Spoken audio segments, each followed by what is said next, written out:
Well, you'll be relieved to know there are no notes up here, and there's nothing on my palm either. Thank you. My name is Surya Yalamanchili, and I don't have remarks prepared today because I want to have a discussion with you. That's why I was looking forward to this. The Tea Party movement's been something that's been really interesting to me as I've seen it take form across the country, because it's so many citizens who are very concerned about what's happening in our nation.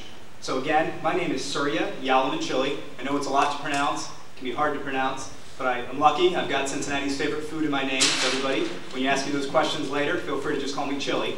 I want to introduce myself. I know many people in here don't know anything about me, and so let me tell you a little bit about who I am and why I'm running.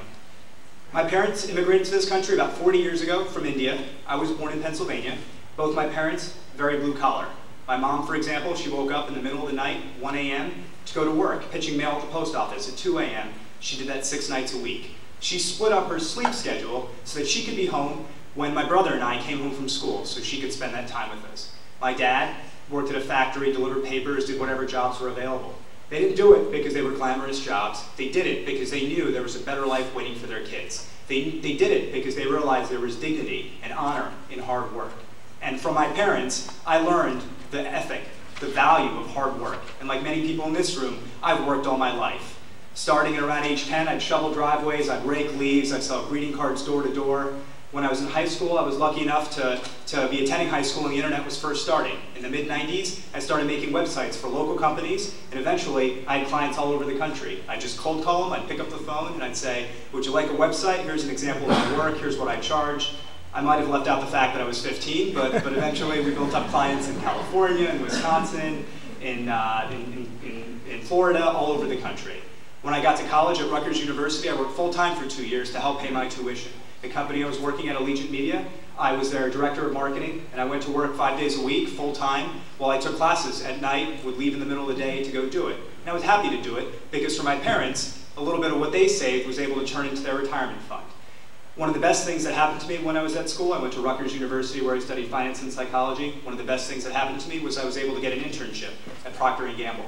I came out to P&G to work in marketing. I went on to spend 5 years here. Bought a house here in 2003. Spent 5 years at P&G as a brand manager. I worked on the Olay brand, which is a skincare, which is why some of you are probably looking up here at me, and if you can see this far, you're saying, gosh, he sure does look young. Is he old enough to run for Congress? Well, I assure you it's the Olay. It does work. After about 5 years at P&G, and if you guys want to ask me any questions about this, feel free. I always get emails if I don't mention it. I was on The Apprentice with Donald Trump, so I got recruited to go be on that show. So if any of you have any questions about his hair or what it was like, feel free to ask him. I was recruited from P&G after 5 years to go work in Silicon Valley at LinkedIn, as well as a few different companies, and it was during this time that I realized that I had been incredibly lucky. A lot of people sacrificed a lot for me. My parents, mentors, other family members. And I realized that I wouldn't have gotten to where I was without them. And so, due to that sacrifice that they did for me, I realized, you know what, when I see 18% unemployment, when I see kids quitting college so that they can go help their parents save their home or help them pay their bills, I couldn't just continue to say, look, I'm glad I got mine. So I quit my job and living off my savings, and I'm running for Congress. And I look forward to discussing with you the work that we have ahead of us. We've got a Congress and a legislature in Washington which is owned by corporate interests. And I think that should be the #1 issue for people in this room. How can we get Washington working for us again? We have a financial services industry that's been the #1 donor to both parties over the last few decades. $3 billion was spent lobbying Washington in just 2008 alone, and the financial services lobby is guilty of this. It's how heads, they won, tails, we all lost. Trillions of dollars was given to them.